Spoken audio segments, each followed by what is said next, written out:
ایک حدیث بیان کی جاتی ہے کاغذ قلم والی حدیث کرتاس، تو کیا واقعتاً نبی کریم صلی اللہ علیہ وسلم لکھوا دینا چاہتے تھے خلافت کے بارے میں؟ یہ اس پہ بھی تھوڑا سا ہاں نہیں بالکل، میرا تو خیال ہے کہ اگر کرتاس کے موقع پہ کاغذ قلم آ جاتا، شانے کی ہڈی کاغذ نہ کہیں ہو کہ کاغذ اس زمانے جو ہوندے ہی نہیں سی، تو حضرت ابوبکر کے لیے خلافت لکھوا سکتے تھے، حضرت علی کے لیے نہیں لکھوانی تھی۔ نبی صلی اللہ علیہ وسلم اللہ کے خلیفہ تھے دنیا پہ، بادشاہ تو آئے نہیں تھے، وہ کبھی بھی بادشاہت والا معاملہ کر نہیں سکتے تھے، وہ کبھی بھی اپنا خاندان میں سے کسی کو نہیں نواز سکتے تھے۔ بخاری میں حدیث موجود ہے کہ عباس ابن عبد المطلب کہتے ہیں کہ میں بنو ہاشم کے چہرے موت کے وقت پہچانتا ہوں، مجھے لگتا ہے نبی علیہ السلام اب زیادہ عرصہ زندہ نہیں رہیں گے، تو آؤ ہم ان سے خلافت کے لیے ڈیمانڈ کر لیتے ہیں۔ تو حضرت علی نے کیا کہا تھا کہ اگر رسول اللہ نے انکار کر دیا تو ان کی امت کبھی بھی ہمیں اس امر خلافت میں شریک نہیں کرے گی۔ ان کو پتہ تھا، ورنہ حضرت علی نے چوتھا خلیفہ بھی نہیں ہونا تھا، جا کے پوچھ لیتے نا تو حضور نے کہا تھا نہ، پھر کیونکہ نبی علیہ السلام ملک نہیں تھے نا۔ باقی اگر حضرت علی کو پہلا خلیفہ بھی چن لیا جاتا تو وہ ہر طرح سے ڈیزرونگ تھے، کوئی مسئلہ نہیں تھا، چن لیا جاتا،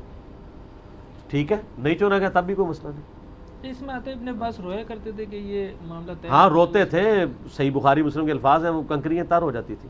حدیث کرتاس وہ ہڈی ہے جو سنی نہ نگل سکتے ہیں نہ تھوک سکتے ہیں۔ بہرحال میں نے کوشش کر کے تھوڑا سا اس کو گرائنڈ کر کے نکلوانے کی کوشش کی ہے، 3 گھنٹے کا میرا لیکچر ہے حدیث کرتاس پہ، 55B، وہ آپ دیکھ لیں، بس جتنا دفاع ہو سکتا تھا میں نے کیا ہے، دفاع ہی کیا ہے، دفاع کیا، لیکن اس میں جو صحابہ کرام میں سے چند لوگوں نے حضور علیہ السلام کے لیے گستاخانہ لفظ استعمال کیے تھے، میں نے اس کو کنڈیم کیا خود، بلکہ داؤد راز نے اہل حدیث عالم نے لکھا ہے کہ رسول اللہ کے لیے یہ الفاظ یوز کرنا مناسب نہیں تھا،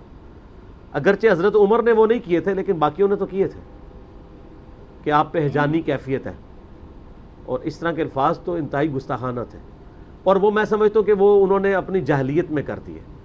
ظاہر ہے تو آپ کو پتہ ہے جاہل تو تھے، قرآن میں نہیں آتا کہ یہ جاہل ہیں لوگ جو آپ کو خیموں کے باہر پکار رہے ہیں اے محمد باہر آؤ، ان کو چاہیے انتظار کریں، ہر طرح کے لوگ تھے اس وقت، سوفسٹیکیٹڈ تو نہیں تھے، آہستہ آہستہ ہی لوگوں میں یعنی ایٹیکیٹس آئے ہیں نا،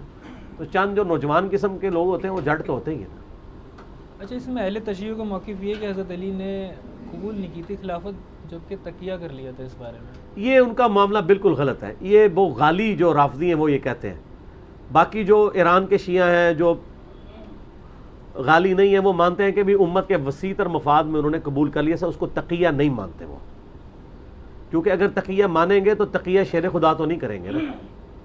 اور یہ اس تقیہ کا اظہار پھر کہیں تو ہو جانا چاہیے تھا نا۔ تو یہ کمپرومائز تھا، جس طرح صلح حدیبیہ کے موقع پہ نبی علیہ السلام نے کمپرومائز کر لیا تھا۔ آپ یہ تو نہیں کہیں گے نبی علیہ السلام نے تقیہ کیا تھا، نعوذ باللہ، تقیہ والی بات غلط تھی۔ پھر دوسرا میں شیعہ کو پھکی بھی دیتا ہوں، شیعہ اہل سنت کی کتابوں سے بھی روایتیں پیش کرتے ہیں نا، عمار کو باغی جماعت قتل کرے گی، عمار ان کو اللہ کی طرف اور جنت کی طرف بلائے گا، وہ جماعت دوزخ کی طرف بلائے گی۔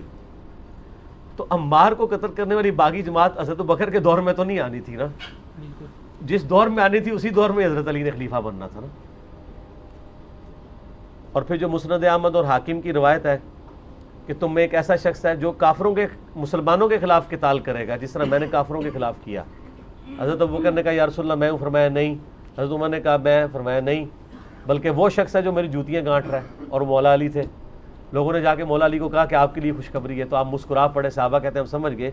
کہ آپ کو یہ بات پہلے ہی پتہ ہے۔ تو مولا علی کو جب یہ پتہ تھا کہ میں نے مسلمانوں کے خلاف لڑنا ہے، تو مسلمانوں کے خلاف لڑائیاں تو آنی تھی جا کے چوتھے خلیفہ کے موقع پر، پہلے 2 خلیفہ 3 خلیفہ میں تو رومن اور پرشین امپائر کے خلاف آنی تھی نا، تو جب ان کا موقع آنا تھا اسی وقت انہوں نے خلیفہ بننا تھا لاجیکلی۔